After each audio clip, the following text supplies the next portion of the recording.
The Professional Fighters League has started the new year swinging with their PFL Champs versus Bellator Champs announcement set for this coming February 24.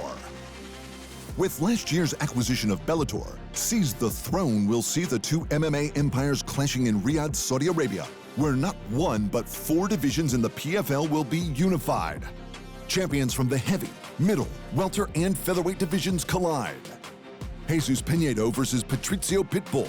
Magomed Ankalaev versus Jason Jackson. Impa Kasanganay versus Johnny Eblen. And Germaine de Randamie versus Ryan Bader. For the first time ever, 8 reigning MMA champions from around the globe will all fight on one unforgettable card. That's this February 24, live from Saudi Arabia. PFL Champs versus Bellator Champs. Seize the Throne.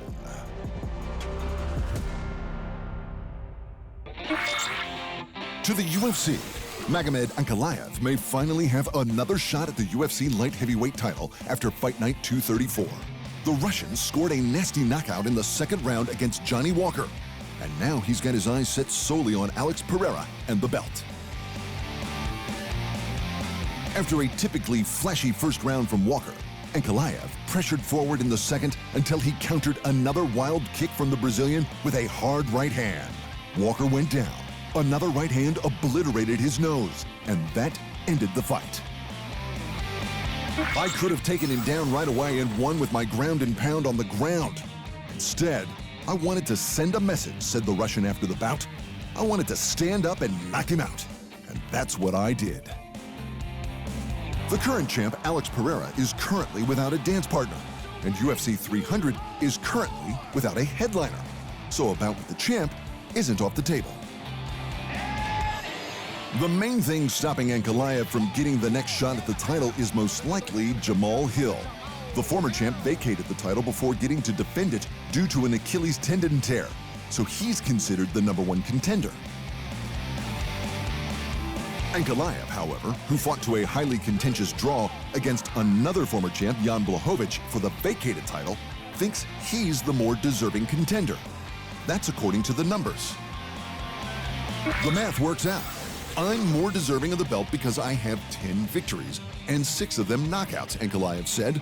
Jamahal Hill has 8 fights total in the UFC, so it's just clear I'm a more deserving contender than Jamahal Hill. And speaking of UFC 300, possible future Hall of Famer Jim Miller made his case for a bout on the biggest card of the year with a third-round face crank against Gabriel Benitez. With the win, the evergreen 40-year-old extended his record for most fights in the UFC with 43 and most wins in the UFC with 26. So if the man wants a spot at UFC 300, just give the man his spot.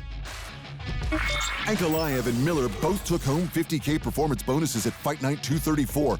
Joining them with the extra cash giveaways were Bruno Ferreira for his first round one-punch knockout and Marcus McGee mostly for his stunning spinning wheel kick.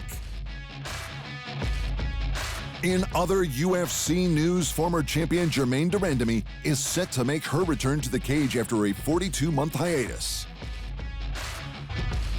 The Dutch striker claimed the promotion's inaugural women's featherweight title with a win over Holly Holm in 2017. While she later took time away for the birth of her son in 2023, her last bout was a win in 2020 over Juliana Pena, who then went on to win the bantamweight title. The 39-year-old is scheduled to face Norma Dumont at Fight Night 242, which will take place at the UFC Apex facility this April. And outside of the UFC, One Championship has announced its 2024 events calendar. And Asia's premier MMA promotion is coming back to the United States another 3 times. America remains a high-priority market for us as we continue our global expansion, explained One CEO Chatri Sichidong. And we can't wait to get back on ground to entertain our passionate fan base in the region with quarterly U.S. events in September 2024 and beyond. Thanks for watching. And remember, if you want more fight sports in your life, just hit the subscribe button.